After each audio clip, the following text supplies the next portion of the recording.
15వ ఆర్థిక సంఘం నిధులతో పాటు స్థానిక సంస్థ నిధులతో బస్ షెల్టర్లు, రచ్చబండ్లు ఇలాంటివన్నీ 15,000 పనులు ఉన్నాయి. ఇలాంటివి వేరియస్ కార్యక్రమాలు మొన్న కూడా డబ్బులు లేవన్నా పట్టుబడితే 4,000 కోట్ల రూపాయలు రోడ్ల కోసం శాంక్షన్ చేశాం. డోలీ మూతలు పోవాలి అనేది డిప్యూటీ సీఎం గారు అందరి సంకల్పం. తప్పకుండా దాన్ని కూడా తొందరలోనే సాధించే దిశగా ముందుకు పోతున్నామని కూడా నేను మీకు తెలియజేస్తున్నాను. ఇంకొక పక్కన దగ్గర మీరు చూసినప్పుడు నరేగా కింద 54,94,000 కుటుంబాలకు 90 లక్షల మందికి 42 కోట్ల మందికి ఉపాధి కల్పించారు. అది కూడా ఒక హిస్టరీ. ఇవన్నీ చేసిన తర్వాత ఇప్పుడు కొత్తగా మీరు చూస్తే ఒక సమస్య, నరేగా పోయి జీరామ్జీ వస్తూ ఉంది. 40% మనం కాంట్రిబ్యూట్ చేయాలి. అయినా పర్వాలేదు, ఏమాత్రం బడ్జెట్ తగ్గకుండా నిధులు కేటాయించే విధంగా ముందుకు పోతున్నాం. రాబోయే రోజుల్లో పల్లెల వాతావరణం బ్రహ్మాండంగా తయారవుతుందడానికి ఇది ఒక ఉదాహరణ మాత్రం. తప్పకుండా పల్లెల్లో కొత్త వెలుగులు చూడడానికి డిప్యూటీ సీఎం చేసే కార్యక్రమానికి పూర్తిగా సహకరిస్తామని చెప్పి కూడా నేను మీకు తెలియజేస్తున్నాను. ఈరోజు ఇక్కడ మినిస్టర్స్ అందరూ కూడా బాగా పనిచేస్తున్నారు, పోటీపడి పనిచేస్తున్నారు. ఇంకా చేయాల్సిన కూడా అవసరం ఉంది. అదేవిధంగా నేను మెగా పేరెంట్స్ టీచర్స్ ప్రోగ్రాం పెట్టి విద్యను కూడా నెక్స్ట్ లెవెల్ తీసుకుపోవాలని చెప్పి ఆలోచిస్తున్నాం. అదే సమయంలో ఈరోజు మనం నిన్న పాపులేషన్ పాలసీ తీసుకొచ్చాం. ఇటీవల ఐటీ మినిస్టర్ గారు కొత్త ప్రోగ్రాం, అంటే 13 సంవత్సరాలు వయసు లోపల ఉండే వాళ్ళకి సోషల్ మీడియా బ్యాన్ చేస్తే బాగుంటుందని ఒక సూచన వచ్చింది. తప్పకుండా తొందరలోనే 90 డేస్లో 13 సంవత్సరాల లోపల ఉండేవాళ్ళు సోషల్ మీడియాకు అందుబాటు లేకుండా చేసే కార్యక్రమానికి శ్రీకారం చుడతాం. 13, 16 సంవత్సరాలు చర్చ చేస్తున్నాం. అందరూ ఒప్పుకుంటే దాన్ని కూడా ఏం చేయాలని ఆలోచిద్దాం. అల్టిమేట్గా సోషల్ మీడియా వల్ల మన పిల్లలు నష్టపోవడానికి వీలు లేదు. దానికి ప్రభుత్వం కట్టుబడి ఉంటుందని మరొకసారి మీ ద్వారా రాష్ట్ర ప్రజానికానికి విజ్ఞప్తి చేస్తున్నాను. ఇది కాకుండా స్వర్ణాంధ్ర 2047 10 సూత్రాలు పెట్టుకున్నాం. దాని ఫలితాలు ఇప్పుడే చెప్పాను.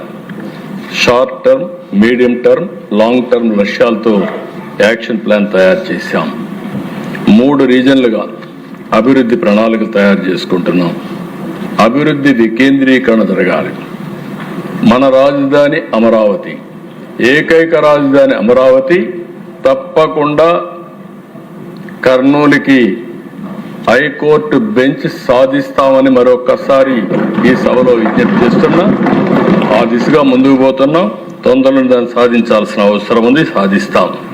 అదే సమయంలో సుప్రీంకోర్టు అనుమతితోనే, ఎందుకంటే మన దగ్గర ఉంటే ఎప్పుడో ఉండేది. ఇది రాష్ట్ర హైకోర్టు ఒప్పుకోవాలి, సుప్రీంకోర్టు ఆమోదించాలి. దానికి కేంద్రం సహకరిస్తే ఆటోమేటిక్గా అవుతుంది. కేంద్రం సహకరిస్తున్నారు. కోర్టులో కూడా మనం వర్కౌట్ చేసుకొని అది పూర్తి చేయాల్సిన అవసరం మనం రికమెండ్ చేశాం. ఇంకొక పక్కన అభివృద్ధి వికేంద్రీకరణ ఈ ప్రభుత్వం యొక్క లక్ష్యం. అన్ని ప్రాంతాల అభివృద్ధి కావాలి.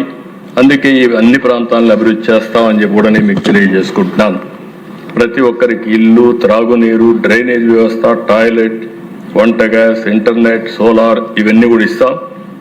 ప్రతి ఒక్క ఇంట్లో ఒక ఆంట్రప్రెన్యూర్ తయారు చేయాలని ఆలోచిస్తున్నాం. నేను మహిళలందరికీ విజ్ఞప్తి చేస్తున్నా. ఎల్లుండి మనం 8వ తారీఖున అంతర్జాతీయ మహిళా దినోత్సవం జరుపుకుంటున్నాం. ఈ సందర్భంగా పోయిన సంవత్సరం మనం 1,00,000 పారిశ్రామికవేత్తలుగా తయారు చేస్తున్నాం. ఈరోజు 1,00,000 పారిశ్రామికవేత్తల్ని మహిళా సంఘాలు, మెప్మా సంఘాలు తయారు చేశాం. రాబోయే ఇంటర్నేషనల్ మహిళా దినోత్సవంలో 5 లక్షల మంది ఎంఎస్ఎంఈలుగా పారిశ్రామికవేత్తలుగా తయారు చేసి సంకల్పం పెట్టుకుంటున్నాం. అది కూడా సాధిస్తామని చెప్పి నేను మీకు తెలియజేస్తున్నా. ఇంకో పక్కన ఈ ఉగాది కంటే ముందు 3 లక్షల గృహ ప్రవేశాలు చేస్తాం. దానికి కూడా శ్రీకారం చుట్టాం. ప్రతి ఒక్కరికి ఇల్లు ఇవ్వడం మన బాధ్యత. దానికి శ్రీకారం చుట్టాం. అది కూడా పూర్తి చేస్తాం. అల్టిమేట్గా నేను కొన్ని విషయాలు ఇక్కడుండే మనందరికీ కూడా చెప్పాల్సిన అవసరం ఉంది. మనం 2047 ఈ విజన్లో వెల్తీ, హెల్తీ, హ్యాపీ సొసైటీ, దీనికోసం మనం ముందుకు పోతున్నాం. ఒక మంచి సమాజ రూపకల్పన కోసం ముందుకు పోతున్నాం. అందరూ ఆరోగ్యం బాగుండాలని, నాణ్యమైనటువంటి జీవనాన్ని అందించాలని, అభివృద్ధి కేవలం సంపదే కాదు, అదే సమయంలో యువతకు విలువలు కూడా నేర్పించాలని, కుటుంబ విలువలు, మన సంస్కృతి సాంప్రదాయాలు మనం నేర్పించాలని నిన్ను కూడా మనం చర్చించుకున్నాం. అయితే ఈరోజు సంజీవని తీసుకొస్తున్నాం. యోగా మీరు ఒకసారి చూస్తే అధ్యక్ష, 6 గంటలకు ఎవరు యోగా చేస్తారంటే, కాదు ప్రధానమంత్రి గారు వస్తామంటే చేస్తామని ఆఫర్ చేసి విశాఖపట్నంలో అధ్యక్ష నేను కూడా ఊహించలేదు, ఒక బ్రహ్మాండమైన ఈవెంట్ ప్రపంచం మొత్తం గుర్తించే విధంగా అవార్డ్స్, గిన్నెస్ రికార్డ్స్ వచ్చే విధంగా మన యోగా డే జరపగలిగా.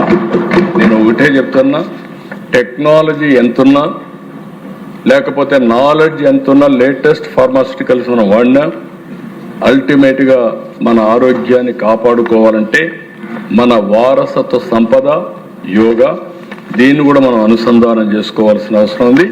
హెల్త్లో యోగా, నేచురోపతి, అదే మరి మెడిటేషన్, ఇవన్నీ కూడా అనుసంధానం చేసి